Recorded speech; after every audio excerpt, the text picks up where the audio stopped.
best way to predict the future is to create it.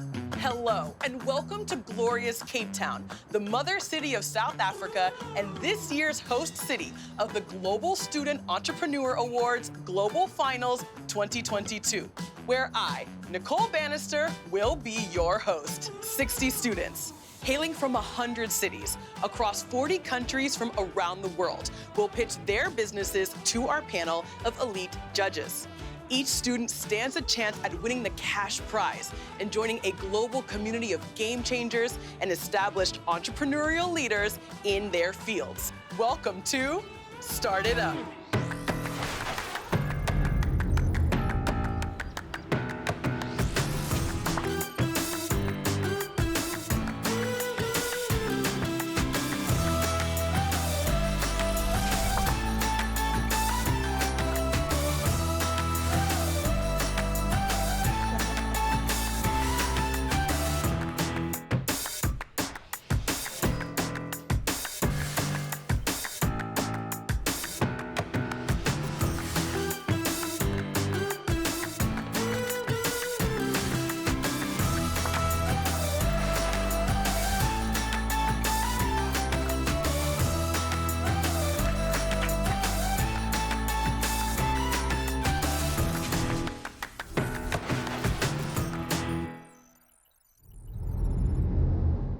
This year, we're giving you an exclusive, all-access pass into the minds and hearts of these student entrepreneurs. Together, we'll travel around the world and explore how their businesses work, where their ideas come from, and what motivates them to keep going. What makes these students so special, you ask? Well, not only are they full-time students, but they are also full-time business owners, running companies that offer solutions to some of the world's biggest challenges. Together, we'll follow them through the ups and downs as they navigate a pitch competition like no other, the Global Student Entrepreneur Awards. Come with us as they journey through national competitions, straight through into the semifinals round, and then, hopefully, to the level each student dreams to reach, the finals. Are you ready to be inspired by these students? Are you ready to laugh with them? Are you ready to be moved to tears by their bravery and their stories? Are you ready to start it up?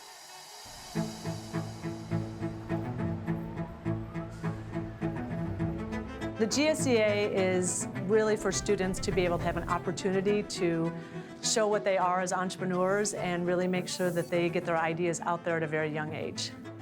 The organization hosts competitions throughout the world every year and makes deep relationships in local communities with universities, students, accelerators to help find where the activity is taking place in the student world, where entrepreneurial activity is taking place, and then build community around those students to help them reach their fullest potential.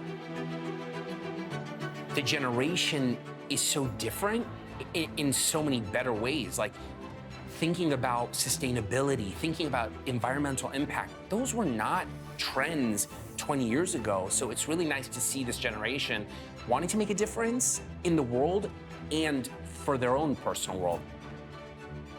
I've been pacing and going over my pitch and just remembering that, I've made it here at this point and all I have to do is go in and tell my story. I don't think you ever be ready, but you just gotta dive into it and trust your preparation. Give it your best. And then once you give it your best, you can just trust whatever God's will is at the end. I'm ready. I am ready for the competition. I've practiced so many times, so I'm not gonna practice again. I'm gonna go in there and I'm gonna share my heart and all about my business, and then I will feel relief after I'm done. This is not a competition that you have to have the money or the pedigree or some kind of deep pockets to support you. It's just a single person with a single idea and then the gut to make it happen. These young students, they came here today, they're excited, they want to win. But whether they realize it or not, the real win for them today is getting exposure to this amazing organization, meeting other kids who are like-minded and walking away going, there's a world I can be a part of. When you give people who are ambitious and who want to learn and grow, when you give them support and counsel and you build community around them, it's amazing to see the growth and success they can attain. Entrepreneurship is a hard path. There's no guaranteed wealth. There's no guaranteed financial independence, but what there is a guarantee of is passion and pride and a love for what you're doing. And so I think having a competition like this will allow the family members and friends and support systems of young entrepreneurs in developing countries to see that what their child or what their friend or family member is doing is valid and is something that should be continued to be invested in and supported.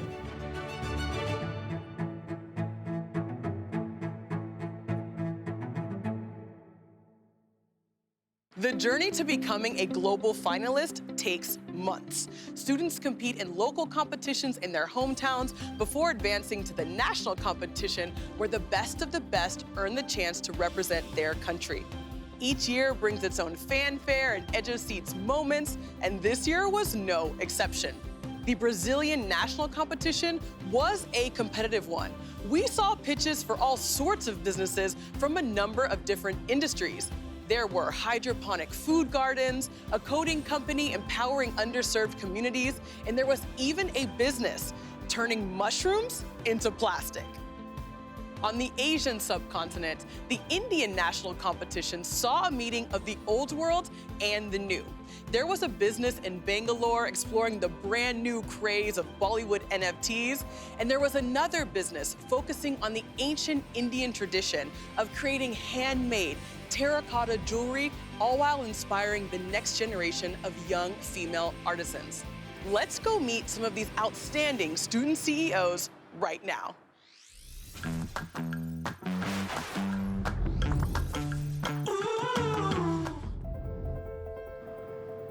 My name's Joe Knopp. I'm a kid from a small town in little old East Canton, Ohio, where everyone knows everyone. We're currently at Walsh University, where I'm a senior finance major. I get to graduate here in spring, and this is where we run Ripple out of. Headquarters right here for now. My story starts off with a little bit of struggles. At 15, I lost my dad, and everything really changed. I was in this household where I really didn't enjoy being there, for the most part, to say the least. Things weren't great. And so at 18, when I graduated high school, I moved out and I was homeless. And it was finally when I got here to Walsh that I knew I'd have a place to sleep. I ended up landing an internship at Northwestern Mutual. I was ranked one of the top interns in the nation out of more than 2,000 in production. So at that point, I had some money in my pocket again and I could breathe, but at my core, I knew I needed to start something that matters. So I laid in my dorm bed and I talked to my roommate at the time, and I said, Chip, like, what problems are out there in the world that I can solve? And I always grew up hearing my mom say, drink your water and eat your green beans, because there's kids on the other side of the world that don't have that luxury. And so I said, Chip, like, you think I could solve this? And he's like, no, you're crazy. Somebody else would have already done it by now. And I'm a competitive person, so I was like, don't tell me I can't do something. And so I started looking into it, and I realized that we could build a well with Water Wells for Africa, another nonprofit, for about $8,000. And so I took a big leap of faith, and I had spent all my money I saved from that internship on the first Ripple bottles. Our bottles arrived, and then from March until October, we sold our first 1,000 bottles. And then I went over to Uganda, and we ended up building the first ever modern solar-powered well for a remote village in Uganda. And things have just kind of taken off from there. We're at 10 wells right now, and we've given 30,000 people clean water, supporting multiple schools, orphanages, and even a whole hospital. It's just been amazing to see how some kids here, how our ripple effect has been able to spread and change so many lives on the other side of the world. Entrepreneurship runs thick in my family's blood. My great-grandpa was actually the first absolute auctioneer in the whole United States. And then my grandpa Joe, who's just, I can't say enough about him. I love him. He's been a huge mentor to look up to. He was an entrepreneur clear back when he was in high school. At the age of 21, he has accomplished tremendous things. We're so impressed with him. When he was 10 years old. Oh, yeah. He was in sports, and he got a real bad concussion. After that, he had to go to therapy. He had to learn how to walk. His speech was bad. So we had to teach him how to talk. My grandma, she actually had me in front of a mirror and like would move my jaw up and down, so I learned like the muscle memory of how to talk again. So just to be able to come back from all that was a challenge in and of itself, but we moved past it. By the end of the day, he was talking good, wasn't he? Yeah, he was. How many young people do you know that steps forward and can do something that's not for themselves, but for someone else as well? So originally, I thought my why was to give people clean water, but to be honest, this competition, GSEA, forced me to pause and reflect and dig even deeper. And what I learned was my why isn't giving people clean water. We do that, but it stems more from losing my dad. When I lost him at 15, he had his own struggles. What I've learned is that my why is giving a voice to those who are voiceless. Those have been kicked down by the world and just can't get up by themselves. So I want to be that lending a hand to help lift them back up. And with water, there's 785 million people who lack access to it, and it's not like they can go get a shovel and dig 100 meters into the ground. So that's where I believe Ripple lends that helping hand, and that's my why and why I want to do it for the rest of my life.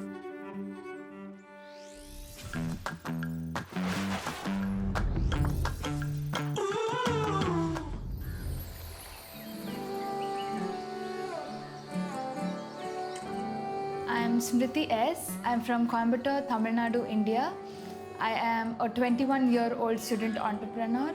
I'm doing final year BTech Fashion Technology in PSG College of Technology. I'm the founder of Shikhas Creations, where we aim at reviving the ancient, dwindling Indian traditional craft.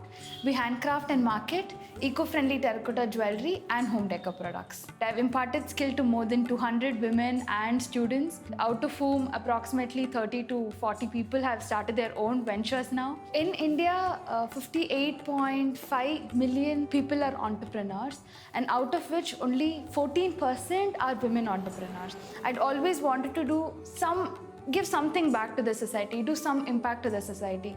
When I go to sleep in the night, that is something that always puts a smile on my face. Whenever somebody tells that they're leading a better life because of us, I'm like super excited. I always do a little dance here. Every day we have college from Monday to Friday. So every day we get up and our college starts by 8:30 in the morning. After college, I come home, I take a small nap, and then my entrepreneurial day starts. I'm a person who loves to do art and craft.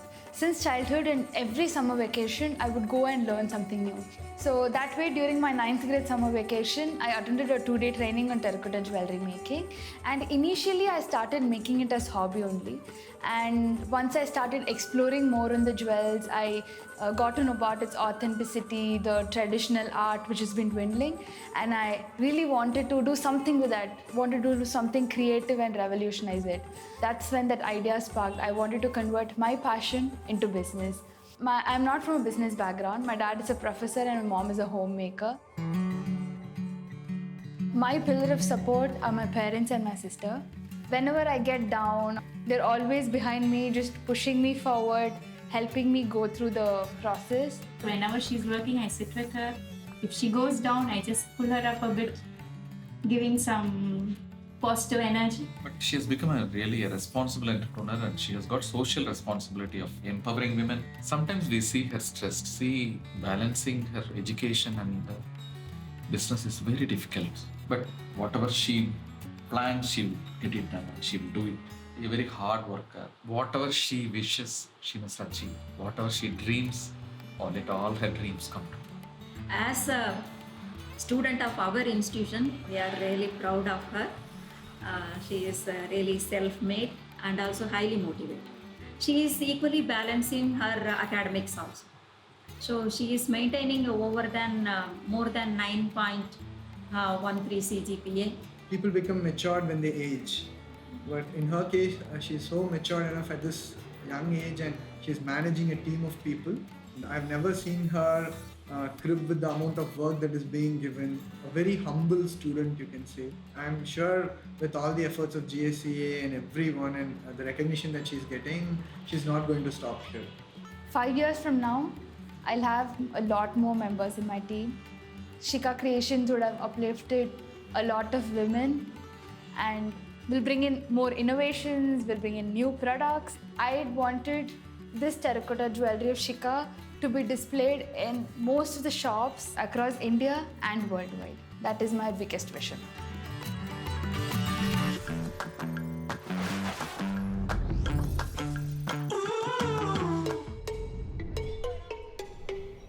Hi, my name is Chilo Story. I am originally from Zimbabwe. I was born in Harare, and my family moved to Johannesburg, which is where I live.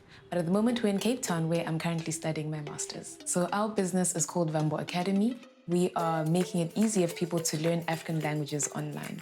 We also assist people to learn about Indigenous heritage, Indigenous history, Indigenous knowledge. I'm hoping to get into the development spaces. I think development in Africa is really important, and I'd love to use this degree to kind of give me the theoretical tools to build onto the things that I'm quite passionate about, being venture creation, venture development. UCT is very important to me because obviously that's the university where I got my first degree, where I met my best friend, and where kind of the ideas of this business started. And I think also UCT just really helped me understand my identity as someone who is connected to, multiple countries and cultures. And it also just created a space for me to embrace myself and go out into the world confidently. As a young girl, I think I was always learning. When we came to South Africa, I couldn't speak English, so from the get-go, I had to start learning English on top of the other subjects, natural science, social science, geography. A lot of Africans actually have more than one home. So South Africa is my home, Zimbabwe is my home. And I think I definitely did feel a disconnect, which is what led me to relearning my language and, investigating and trying to understand that part of my identity. One of the things that I became really good at was athletics. So I would always go to all the inter-highs. I would literally win all the awards. And I even managed to run for Zimbabwe towards the end of my high school career. So I continued running because it was something that I was good at and something that gave me a lot of confidence because I knew that on the track I dominate. So if I have a very successful training session, I'm going to dominate in all that things that I'm going to be doing throughout the day. It helps me to keep the balance because sometimes, again, when you're building a business and you're studying, it can be very easy to lose sight of your health and just keeping healthy and moving, out of your seat and out of just kind of the computer screen. My faith is very, very important to me. I can't start my day without reading my Bible, praying. I just feel off, and I think that came from my parents. I obviously wouldn't be here without them, but I also wouldn't be the type of woman that I am without the way that they decided to raise us. They made a lot of sacrifices. I think obviously the biggest one being moving us to another country for better opportunities. And obviously it wasn't easy for them to leave their home and their family and the place where they grew up for an unfamiliar space, for their children. I derive so much inspiration from that, and I think it's also something that keeps me going personally, that if someone made such a sacrifice for me, I can't then play around and, not give back to them, either by being my best or doing my best, or just providing opportunities for other people as well. My biggest dream for our business is that we represent as many African cultures as possible, that we provide resources and tools to preserve these African cultures and their languages. I think I also want our business to be a global leader in Indigenous language learning. I think there's a lot of value in what we're offering. And I believe that, I think it can offer value across the world.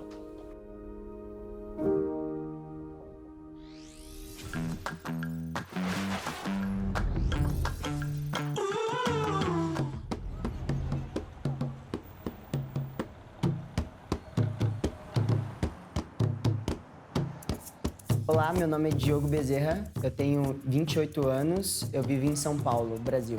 Eu estou estudando marketing e publicidade numa universidade, pegando um bacharelado. The name of my business is Plus One Code, which is a free coding school all over Brazil that we help lower income people from poor communities to learn how to code and to get jobs after it. I decided to become an entrepreneur because my mom taught me that hard work really works. I came from a poor family I knew that making money was something that was important to me. My mom had 10 children, and we faced a lot of difficulties. And so my mom, not knowing how to read and to write, she forced me and she pushed me to go to school and to be a better person. Hoje eu sei que eu sou o que eu sou por causa dos meus desafios e também por causa que eu consegui sair desses desafios, né? Pelas oportunidades que eu tive para sair desses desafios. At the beginning was something to have money to eat, but then I was like not working just for the money. I have freedom to really put my ideas and my story and I think my knowledge, my background on it. And I have the opportunity to connect with people. O Diogo, ele sempre foi especial. O primeiro pagamento, quando ele fez o teatro, e ele vinha com um peso de arroz, feijão, sabe? Para alimentar os irmãos, porque eu tive uma depressão pós-parto e bebia muito, entendeu? Nunca me abandonou, nunca. Porque quando eu precisei dele, sempre está ali. É um filho presente na família. Eu falo que ele é o pai da família. My wife is one of my mentors. Through any competition that I'm going through, she's really special to me, not just because my wife, because she knows how to pitch. I like to be available and be involved with everything because I know what he's doing is huge and I believe in his work. He made me see the world in many different ways. He cares for what he does. He's not doing it just for him. He's doing it for the real purpose. Dos meus maiores sonhos com a Mais Code é conseguir aumentar o número de jovens, né? Nós queremos chegar a 10 mil jovens até 2030 e com isso impactar diversos jovens que realmente, se eles aprenderem a codar, eles vão ter o poder realmente nas mãos deles para mudar os seus futuros.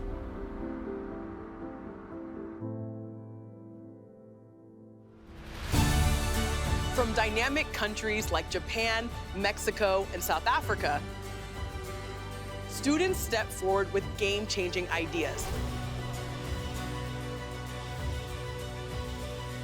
Going head-to-head with their peers to prove who has the tenacious spirit required to be a successful entrepreneur. For 16 years, GSEA has been changing the lives of student entrepreneurs around the world. But where did it all start, and what makes an entrepreneur? Let's check in with some members of the Entrepreneurs Organization to give us their insights.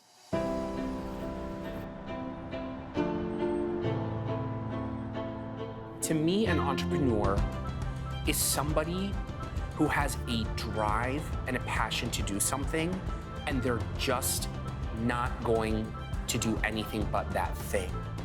They're ambitious, they're problem solvers, they're passionate, and I think everybody has the ability to have an entrepreneurial spirit inside of them, but a true entrepreneur is just absolutely relentless. They make it happen. A bottle that builds wells. Hi, my name's Joe. I'm the founder of Ripple, and for every 1,000 Ripple bottles sold, we actually build a water well in a low-income nation. We're here to disrupt an industry and to bring a new understanding into one of the deadliest addictions in the world. At Claw Industries, we take waste glass, put it through our penning process, and create Pantheon to replace cement. They're people who are passionate, who are driven, who put it all on the line for something that will not only make them happier, but the people around them happier and the world happier. To reach this level of competition, our students have participated in their local national competition to earn the honor of representing their country. It takes a lot to compete in this passionate cohort of peers. Let's catch up with a few of them to hear about the experience. Nationals was one of the great experiences I'd had in my life. We actually went by car from Coimbatore, and it was almost 12 to 13 hours travel from here, and it was like a mini trip for us. That was the first time that I had to go alone and stay in a place alone with unknown people there. But we got along really well there, all the student entrepreneurs, and it was really exciting to know all of their stories and how they came up and what they're doing. I felt very happy there. Pitching online is definitely different to pitching physically. I think I do still struggle to try and secure a connection with the judges and in what I'm trying to deliver. So after pitching, I did feel a little bit like they didn't really see my passion or understand from my body language, because I was kind of limited to like, you know. And I think when the judges were deliberating, we were nervous. The judges gave their feedback on our business, which was so empowering because it showed that they really believed in us and what we're building. So initially when I saw the GSEA, I was like, this is a big competition. I'm not quite sure, you know, how we will fare. We actually won the EDHE student competition in South Africa. We were the best tech business in 2021. And through that opportunity, they then recommended that we consider the GSEA. When we prepared for this pitch, we did kind of decide what we wanted to emphasize on, and we decided that we really wanted to highlight the importance of identity, especially for Indigenous cultures and people of Indigenous heritage. And I think, yeah, even now for the finals, we're going to continue speaking and refining our pitch to make sure that we win. I got to GSEA Nationals not because I knew about EO and this competition. Actually, Zach, one of our team members, found it on LinkedIn. And so he was like, Joe, this is right up your alley, you gotta apply. So I threw the application together. I went up to Cleveland, we pitched. I had this idea, but I didn't realize, okay, we really have something here. He clearly is a business-minded student. He's an entrepreneur born and bred. He understands giving back, and he understands that there's bigger things than himself. I think it's an amazing story that we have young people on our campus that are not just looking to make a dollar, but they're interested in making a difference in the world. And I think that the model that he set up in order to create meaningful change in the world to people who are less fortunate than many of us are in this country is quite remarkable. Knowing his compassion, knowing his work ethic, and his care for people, I always said that the world's going to be in good shape with people like Joey Knopp. To pitch Ripple, what I focus on is storytelling. It's all about making the audience feel like they're living the life that you've already lived. I'm so thankful for the impact that we've been able to create abroad, the recognition we've received at a national level. Ripple is just the overarching brand that encompasses my story that has grown into this amazing community we've built. The national was something really powerful to me. While I was there, I had the opportunity to connect with a lot of social entrepreneurs. It was good to see that it wasn't just me that was studying and being an entrepreneur at the same time. And that was the power of the competition for me, because they were facing the same thing as me, the same anxiety that I was facing. The importance of the pitch for me is not actually the pitch, the structure. It's not that. What is important to me is to be ready for what you are thinking, what is your body feels like, and all those things makes you have a good time while you are pitching, while you are on a competition. I deal with nerves by being ready, like get prepared. Actually, I love to do exercise. I love jump a little bit just to feel that emotion going out of my body, because you need to really have you on that moment. You need to push you through that time, because it's a small time to really say what you want to say.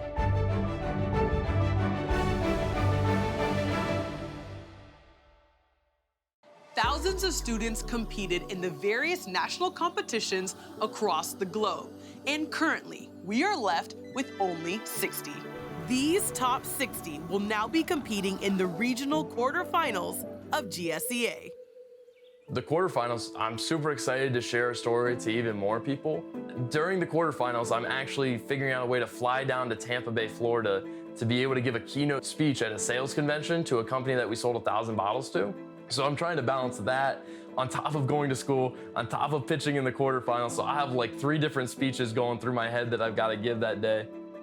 I am a super competitive guy. Like, I'm cheering everyone on, but at the same time, like, I just want to, like, I want to win. I want to win so freaking bad. But at the end of the day, it is about the relationships, because the relationships I've built from this competition are gonna last much longer than any prize money or any recognition.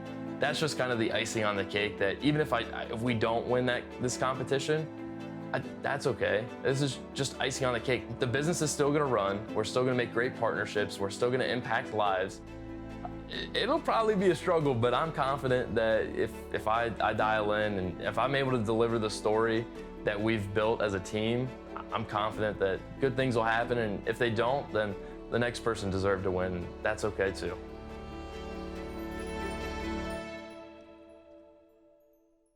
I'm pretty nervous and excited about the quarterfinals because there are a lot of people who are gonna come in and a lot of pitches. Really excited to know about what they're doing and all of it. Whenever I get a little nervous, I listen to something good. I listen to music, I listen to a very soothing music, and then I just sit in a room with lights off, a fan or AC on. I just close my eyes and think of what am I going to do in that situation. Like, how am I going to enter the hall? How am I going to stand and pitch? So I just visualize everything in my mind. So the preparation started when the day I returned back from nationals. We are going in for a rebranding now, and we are figuring a few strategies to scale up. So yes, I'm nervous and excited at the same time.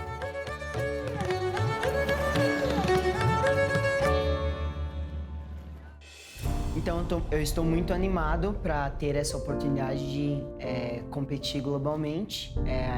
Para mim é algo que vai ter um impacto muito grande no meu negócio, e é uma oportunidade de jogar, brincar com esses outros empreendedores, né, que estão lá também em outros países, e fazer network com eles e ter a oportunidade, quem sabe, de fazer meu negócio ir para o mundo, né? E isso para mim é algo muito especial, porque você vê que tem outros empreendedores em outros países, e para mim isso vai fazer com que eu possa pensar diferente e fazer com que meu negócio ele possa impactar outras vidas.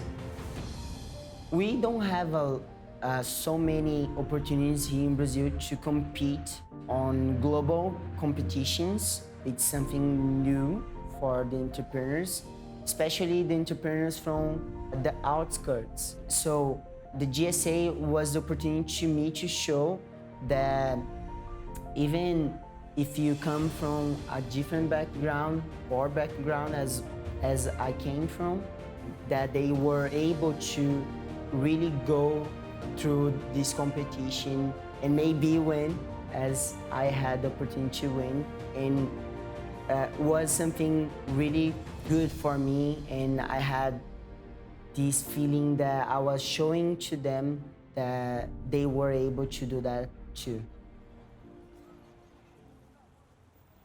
The quarterfinals.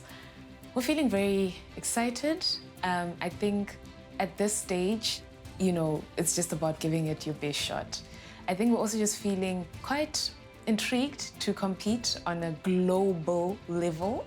I think we've been competing on a local level for a while, and we've managed to understand our business's place in South Africa, in Africa. But I think our business has a place in the world. I think it's actually time now that a lot of people are starting to see Africa. You see it through our music, our movies, our culture being celebrated outside of the continent. And people have a keen interest in Africa now. So with this competition, we really want to secure these resources so that we can build on these plans that we have, on the vision that we have, not just to empower Africans, but to empower the world to see Africa and really derive the full benefit that we see on this continent and the benefit that we know is going to change the continent for the better. So quite excited for what the GSEA is going to bring. So much passion, so much talent. But of the 60 young entrepreneurs going through to the quarterfinals, only 18 will make it to the semis. Don't think of yourself as a student. Don't think of yourself as young and green. Walk the walk, fake it till you make it. Get out there, meet people, share your business idea, and just do it. Like, do not let your age or your inexperience slow you down. It's important to take that chance on yourself and actually follow through on your dream, because you don't want to live your life regretting it. You can always go get a corporate job or go get another degree or finish school, but there may be a short time when that market opportunity exists. So take advantage of it and trust yourself, believe in yourself, because at the end of the day, you will likely rise to the occasion and surprise yourself with what you're able to accomplish.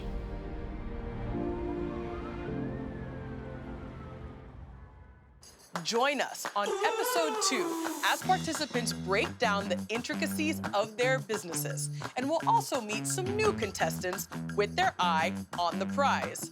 Whose nerves will get the better of them? Whose pitch will be the strongest? Whose business is ready to go to the next level? Next time on Start It Up.